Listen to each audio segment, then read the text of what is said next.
ვათვალიერებ ძველ ალბომს. მე საუბრება რას აღარ ამბობს.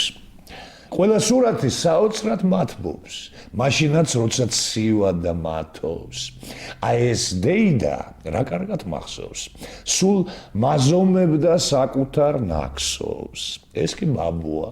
სურათშიც ბრაზობს, თუ შვილი ჟარგონზე ბაზრობს. მამა ჩემია დანას რომ ასობს, იმას აქშია 12-ს ფლობს, ასოს.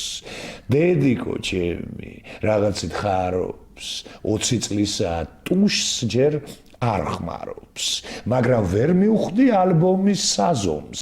რა უნდა მასში მეზობელ ანზორს, ამ ბიჭსაც ვერ ვცნობ, წააგავს კარლსონს, ვიღაც დეიდა ატენის მაწონს. გაივლის დროდან, ნუ რა ვინ დარდობს, რა სიზამ, ზოგჯერ სიკვდილის ჭარბობს და ამ ალბომში ეს აზრი მართობს, მეც დავიმკვიდრებ გარკვეულ ფართობს.